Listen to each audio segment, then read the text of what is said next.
Hi అండి. Welcome to our channel Nandini Kiran vlogs అండి. అందరూ బాగున్నారా? నేనైతే చాలా బాగున్నానండి. ఫస్ట్ టైం మన వీడియో చూసేవాళ్ళైతే ప్లీజ్ లైక్ చేయండి, అలాగే సబ్స్క్రైబ్ కూడా చేసుకోండి. ఈ వ్లాగ్ వచ్చేసి నా థర్స్డే రోజు వ్లాగ్ అండి. ఇది లేట్ అయింది, కొంచెం ఎడిట్ చేసి వాయిస్ ఓవర్ ఇచ్చి ఇదంతా ఇచ్చేసరికి కొంచెం లేట్ అవుతుంది. ఏమనుకోమాకండి, ఇలాగనే సపోర్ట్ చేయండి. కొంచెం చాలామంది చూస్తున్నారు కానీ ఒక లైక్ అయితే ఇవ్వట్లేదు. ఒక లైక్ ఇస్తే ఇంకొంచెం మోటివేషనల్గా ఉంటుంది. ప్లీజ్ లైక్ చేయండి. ఇక వీడియోలోకి వెళ్ళిపోదాం. ఆల్రెడీ మీరు గుర్తుపట్టే ఉంటారు, నా వాయిస్లో చేంజ్ వస్తుంది కదా. నా వాయిస్ అంతా గొంతు పచ్చి చేసింది బాగా, చాలా అంటే చాలా కొంచెం పెయిన్ వస్తుంది, పొడి దగ్గులాగా వస్తుంది. ఈ వాయిస్ మీకు ఇంతకుముందు వీడియోస్కి ఇప్పుడు వాయిస్ ఓవర్కి మీకు అర్థమైపోద్ది. కొంచెం నొప్పి లేస్తుంది, అయినా కూడా మళ్ళీ డైలీ వీడియోస్ పోస్ట్ చేద్దాం, అసలే కొంచెం ఛానల్ రిస్క్లో ఉంది అనేసి వీడియోస్ అయితే ఖచ్చితంగా తీస్తున్నా. ఇది వచ్చేసి 4:30 నుంచి అండి. 4:30 నుంచి నెక్స్ట్ 9 వరకు ఈ వీడియో వ్లాగ్ అనేది కంటిన్యూ అవుతుంది. చూసేయండి, మీరైతే మిస్ కానీ మాకండి. నేనైతే పిల్లలు వచ్చే టైం ఏందనేసి స్పీడ్గా బట్టలు అయితే బయట ఉన్నాయి చూడండి. ఆ బట్టలు అనేసి తీసేస్తున్నాను. తీసి ఇంట్లో వేద్దాము, పని చేసుకుందాం అనేసి స్టార్ట్ చేస్తున్నాను నేనైతే. బాగుంది కదా మా లొకేషన్. నా వీడియోస్లలో చాలామంది ఎక్కువ అబ్జర్వ్ చేసేది ఏంటంటే గ్రీనరీ. ఆ గ్రీనరీ చాలా బాగుంది సిస్టర్, మీ గ్రీనరీ చాలా బాగుందని అంటున్నారు అందరూ. నాకు చాలా ఇష్టం, చెట్లు చాదటం అంటే చాలా ఇష్టం. ఎక్కువ చెట్లే చాదుతా. అక్కడ మీకు గోంగూర అవపడుతుందా చూడండి. మొన్న నేను గోంగూర కొనుక్కున్నా, అదేంటి ఏర్లతో సహా వచ్చేసింది. ఆ ఏర్లు అసలు బ్రతకదా అనేసి నేనైతే నాటేసిన 3-4 ఆకులు కూడా వచ్చేసినాయండి, మంచిగా వస్తుంది. ఇక్కడ నేను బట్టలు తీసుకొని ఇంట్లోకి వచ్చేసరికి మా మావయ్య అయితే వచ్చిండు. ఆయన ఏం చెప్తుండంటే, ఇంటి దగ్గరంట గుగ్గీలు ఉడకబెట్టిండంట పొయ్యి మీద. అవి పోయి తీసుకొని వచ్చి ఇంటి దగ్గర తాలింపోయి అక్కడ ఎవరు లేరుగా అంటే మా అత్తమ్మ నాటుకెళ్ళిపోయింది. తను మధ్యాహ్నం 1 కాడ నుంచి వాటిని ఉడకబెడతా ఉండంట. ఆ గుగ్గీలు ఏంటంటే మీకు చూపిస్తాను, వీడియో కొంచెం ముందుకు పోయాక కనిపిస్తుంది. నేను అక్కడికి ఏం వెళ్తా మామయ్య, నువ్వే ఆ ఉడికినాయో ఉడకలేదో చూసి ఆ సెట్లో తీసుకొని రా, ఇక్కడ తాలింపేస్తా అంటే ఆయనైతే వెళ్ళిండు. సెట్ ఇచ్చి పంపించిన. కొంచెం ఒక 4-5 ఇళ్ళు అవతల ఉంటుందిలేండి. మళ్ళీ అవి ఉడికినాయో ఉడకలేదో కూడా తెలియదు. ఇగో చూడండి, ఇవి చిక్కుడు గింజలను అవి ఏమంటారు మొక్కజొన్నలు. నాకు ఆ చిక్కుడు గింజల గురించి తెలియదు అసలు. అంటే ఉడకబెట్టుకొని తింటారు అని తెలుసు కానీ నాకు ఆ ఉడికినాయా లేదనేసి తెలియదు. నువ్వే చూసి ఒకవేళ ఉడకపోతే కొద్దిసేపు ఉడకబెట్టి తీసుకొని రా అని చెప్పిన. అక్కడ పొయ్యి ఉంటుంది, ఇక్కడ మాకు పొయ్యి కూడా ఉండదు. మళ్ళీ గ్యాస్ మీద అయితే చాలా టైం పట్టిద్ది. మధ్యాహ్నం 1ంటికి వేసిండంట పొయ్యి మీద. ఇప్పుడు వచ్చేసి 4:30 అవుతుంది, ఇంకా పొయ్యి మీదనే ఉన్నాయంట. మంట చేస్తుండంట కానీ వాటిని చూడట్లేదంట. ఉడికినాలో చూసుకోపో అంటుండ ఆయన. ఆయన కొంచెం డ్రింక్ వేసి ఉండండి. ఈరోజైతే డ్రింక్ వేసి ఉండు, చెప్తే వినడు. ఏం చేస్తాం ఇక, పిల్లలు తింటారని ఉడకబెట్టినా తాలింపు పెట్టుకో అంటుండు ఒకటే. సర్లే తాలింపు పెట్టేస్తలే అని చెప్పాను. ఇక అదే చెప్తుండు, ఉత్తికి తినొచ్చుగా ఏమవుతుంది, బాగానే ఉంటాయి కంటే తాలింపు వేస్తే ఇంకా బాగుంటాయి, తాలింపు పెట్టుకొని తిను అని అంటుండు. ఆ చిక్కుడు గింజలు వచ్చేసి మా అత్తగారి ఇంటికాడే ఉందండి. చెట్టు చాలా పెద్ద చెట్టు ఉండే, దానికి చాలా చిక్కుడుగాయలు, ఎంతమంది తిన్నా కూడా ఇంకా తరగని చిక్కుడుగాయలు బాగా కాసినాయి. ఇక అవన్నీ మా మామయ్య ఏం చేసిండంటే మొత్తం గింజలు ఒలిచి ఎండబెట్టి ఇక దాచిండు. ఎండాకాలం టైంలో ఇట్లా ఎప్పుడైనా ఆ గుగ్గిల్లాగా వండుకోవచ్చని అట్లా చేసి పెట్టిండు. తనకి ముందు ఆలోచన చాలా ఉంటుంది, చాలా బాగా చేస్తాడు అసలు. ఏ పని చేసినా నీట్గా చేస్తాడు. అవి చూడండి ఎంత బాగున్నాయి అంటే మంచిగా పర్ఫెక్ట్ ఉడికినాయి అసలు. నేను అందులో చాలా వరకు ఉత్తియే తిన్నానండి, తాలింపు వేసే కంటే ముందే ఉత్తియే చాలా తినేసాను. తాలింపు పెట్టి ఉంచు, నేను కొన్ని తీసుకొని పోతలే అన్నాడు మా మామయ్య. సర్లే అనేసి పిల్లలు వచ్చే టైం కూడా అయింది, వచ్చి తింటారులే అనేసి నేనైతే తాలింపు పెట్టేస్తున్నానండి. ఇంకా ఏం పని చేయలేదు, బట్టలు తీసుకొచ్చి ఆ బెడ్ మీద వేసిన అంతే. ఇంకా ఏం పని చేయలేదు. ఇంకా మళ్ళీ పిల్లలు వచ్చే టైం అయిందిగా, రాగానే ఏదో ఒకటి తింటారు అనేసి. అన్నీ ఉన్నప్పుడే, ఇంట్లో చాలా ఉన్నప్పుడే ఇంకా వేరే ఉండాలనిపించింది ఎందుకో. వేరే వస్తాయి, లేనప్పుడు అసలు ఏమి ఉండవు. ఇప్పుడు ఆల్రెడీ చకోడీలు ఇంకా గ్రీన్ పీస్ ఇంకా చాలా చాలా ఉన్నాయి ఇంట్లో. మళ్ళీ ఈరోజు మా మామయ్య గుగ్గిలు కూడా ఉడకబెట్టిండు. ఇక ఏమని నువ్వు ఫస్ట్ వద్దులే అన్నా కానీ మళ్ళీ అత్తయ్య వచ్చేసరికి నైట్ అయింది. నైట్ అంటే నాటుకెళ్ళింది కదా, ఆమె వచ్చేసరికి 7 అయింది, చీకట పడిద్ది. మళ్ళీ ఆమె రాగానే ఉడకబెట్టిన తాలింపు అంటే చికాకు పడిద్ది. ఎందుకంటే పొద్దున్నాక పాపం వంగి వేసి వస్తారు కదా, ఆమెకి మోకాలు నొప్పులేగా. మళ్ళీ తిట్టిద్ది మీ అత్తయ్య, నువ్వే తాలింపు పెట్టంటే నేనైతే ఇక తాలింపు పెట్టేస్తున్నా. ఇలా తాలింపు పెడుతున్నా, మరి మీరు ఎలా చేస్తారో నాకే తెలియదు. 2 ఎండుమిర్చి, నెక్స్ట్ కొంచెం జీలకర్ర, నెక్స్ట్ ఒక ఉల్లిగడ్డ వేసి దాన్ని తిప్పేస్తున్నా మంచి కలర్ వచ్చే వరకు. పిల్లల గురించి బాగా ఆలోచిస్తాడు. ఏదో ఒకటి తింటారులే వాళ్ళు, పాపం ఏదో ఒకటి చేయాలన్న ఆలోచన ఉంటుంది. ఆ పెద్దోళ్ళు ఎంతైనా ఇంట్లో పెద్దోళ్ళు ఉంటే ఆ వేరే అబ్బా నిజంగా. తను అంత ఇంట్రెస్ట్గా కూర్చొని పాపం గుగ్గిలు ఉడకబెట్టి పిల్లలకి తాలింపు పెట్టి అని తీసుకొచ్చింది చూడండి. కొంచెం బాధ్యతగా ఉంటారు పెద్దోళ్ళు ఉంటే. ఎంతైనా ఇంట్లో పెద్దోళ్ళు అయితే ఖచ్చితంగా ఉండాలి. అలాగే కొంచెం కరివేపాకు వేసిన, చిటపట్లాడినాక కరివేపాకు కొంచెం మంచిగా ఏగిపోయినాక నెక్స్ట్ ఆ గుగ్గిలు అయితే అల్లబోసేస్తా అండి. ఇక మీరు ఇంతే చేస్తారా? నేను చిన్నప్పుడు గుగ్గిలు అంటే నేను ఏంటి కందులు, నెక్స్ట్ ఇంకేదో శనగలు ఉంటాయి కదా, శనగలు వాటిని తినేది. మర్చిపోయాం, మా చిన్నప్పుడు మా నాయనమ్మ కూడా చిక్కుడు గింజలు ఇలానే ఉడకబెట్టి అందులో కందులు ఇంకా కొన్ని 3-4 రకాల అన్ని రకాలే కొంచెం నానబెట్టి ఉడకబెట్టి తాలింపు పెట్టి పెట్టేది. అంత బాగుండేదో చూడండి. ఎంత బాగున్నాయి కదా, చూస్తుంటే నోరు ఊరిపోతున్నాయి కదా ఈ గుగ్గిలు. మీకు నిజంగా చాలా అంటే చాలా టేస్ట్ మాత్రం సూపర్ ఉందండి నిజంగా. ఎంతైనా పాతకాలం వంటలు అవి అన్నీ ఆ రుచులే ఆ టేస్ట్లే వేరండి బాబు. ఎంత బాగున్నాయి అంటే అసలు నేనే చాలా వరకు తిన్నాక ఒకవేళ మళ్ళీ ఏమన్నా కడుపులో నొప్పి లేసిద్దేమని మస్తు బాధ అనిపించింది. తినటానికైతే తింటా ఉంటే ఆటోమేటిక్గా వెళ్ళిపోతున్నాయి చూడండి. నేను తాలింపు పెట్టుకుంటూ కూడా తింటున్నా. ఆల్రెడీ ఉడకబెట్టి తీసుకొని రాగానే చాలా తిన్నా. టేస్ట్ అయితే సూపర్ వేరే లెవెల్గా ఉందండి బాబు. ఇక దాంట్లో వేసేసి కొంచెం కారం, నెక్స్ట్ సరిపడా కారం కొంచెం తక్కువే వేసిన, ఎందుకంటే పిల్లలు తినేది కాబట్టి. మళ్ళీ మా మామయ్య ఎక్కువ కారం తింటాడు, అయినా కూడా కొంచెం తక్కువ వేసిన. కొంచెం సాల్ట్ వేసేసి దాన్ని అట్లా కొద్దిసేపు తిప్పేసిన.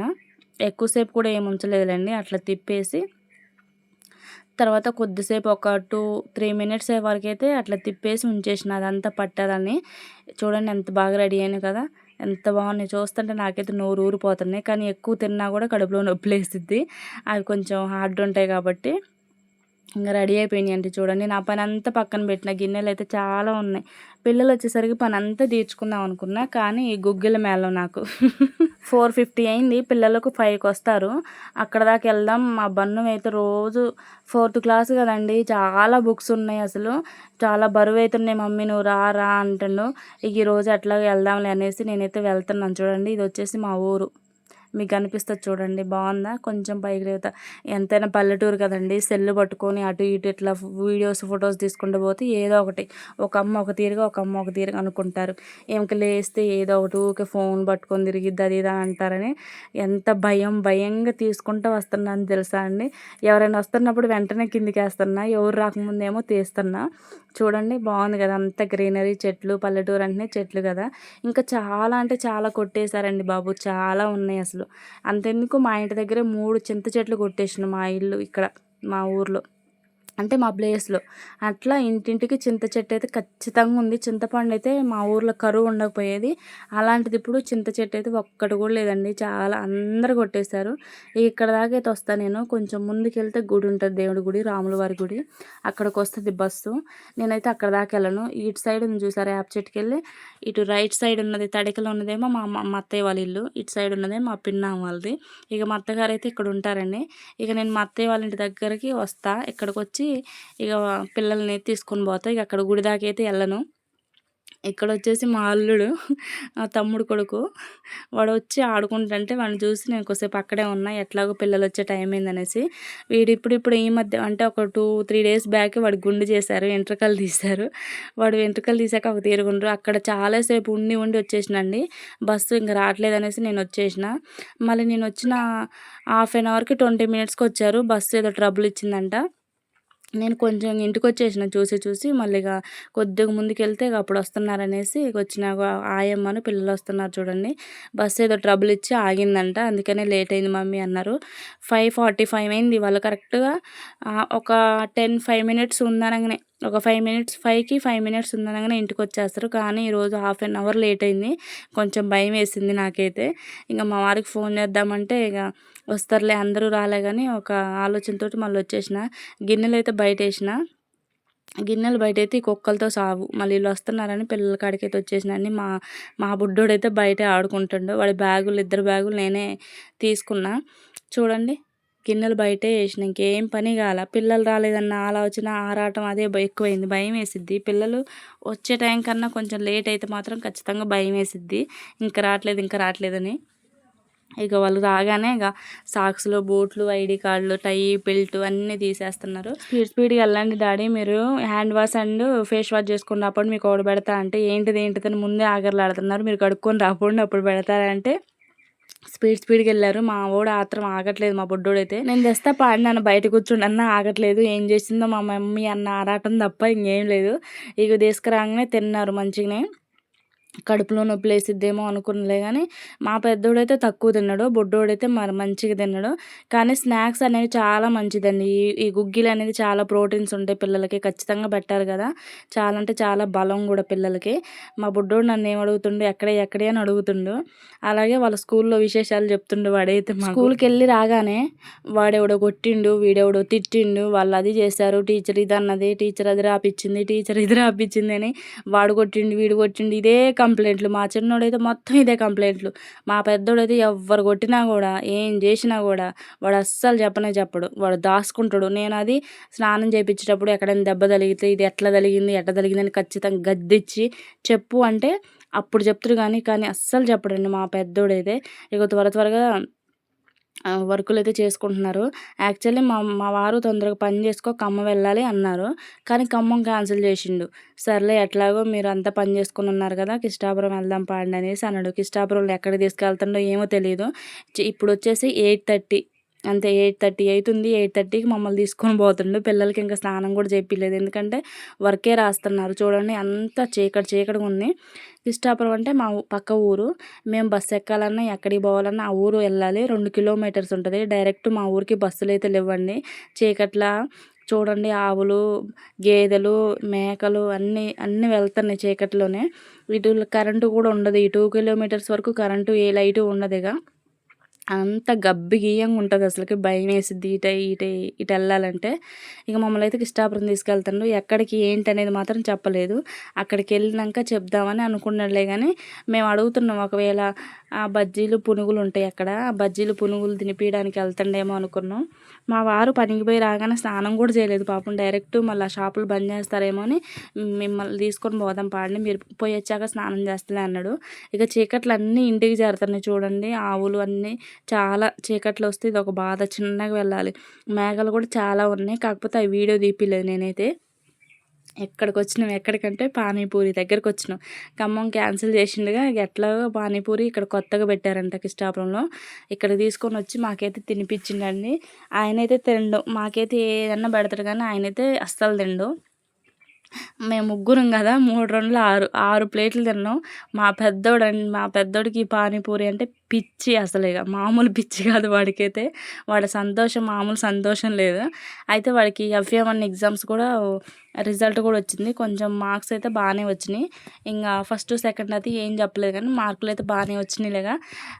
ఇదే ఒక ట్రీట్ అనుకో బన్ను అని చెప్పిను. మా ఫస్ట్ సెకండ్ ఏది వచ్చిందో దాన్ని బట్టి మళ్ళీ ఇంకో ట్రీట్ ఇవ్వాలంట. నువ్వు FA1లో మంచిగా స్కోర్ తెచ్చుకుంటే నీకు ఒక చిన్న పార్టీ ఇస్తా అని చెప్పిన. ఈ పానీపూరితో తీరింది. నెక్స్ట్ ఆ రిజల్ట్ అంటే వచ్చింది, కానీ ఫస్ట్ సెకండ్ అనేది ఎవరు చెప్పలేదు. ఇంకా అది వచ్చాక మేమైతే ఒక్కొక్కరం 2 ప్లేట్స్ అయితే తిన్నామండి. చాలా అంటే చాలా బాగున్నాయి, నైస్గా ఉంది.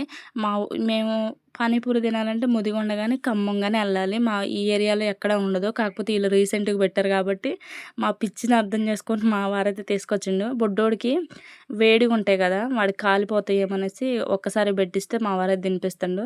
నేనైతే ఇక్కడ తింటున్నా, ఎన్ని తిన్నా ఇంకా సరిపోవు. ఏంటో తినకూడదు అంటారులే కానీ ఉంటామా తినకుండా. ఇలాంటి జంక్ ఫుడ్డే ఇష్టం ఎవరికైనా, ఎందుకో ఏమో చెప్పుకోవడానికే పనికొచ్చిద్ది కానీ ఆచరించం మనమైతే. ఎక్కడైతే అయిపోయింది. ఇక మా వారైతే 60 రూపీస్ కొట్టేసిండు ముగ్గురికి కలిపి. ఆయనైతే తినలేదని చెప్పాను కదా, చిన్నగా ఇంటికైతే వెళ్ళిపోతున్నాం. ఈ వ్లాగ్ అయితే ఇంతేనండి. నచ్చితే ఖచ్చితంగా లైక్ చేయండి, సబ్స్క్రైబ్ చేసుకోండి, అస్సలు మిస్ కామాకండి. Thank you for the watching. Bye bye. ఇంటికి వెళ్ళిపోతున్నాం.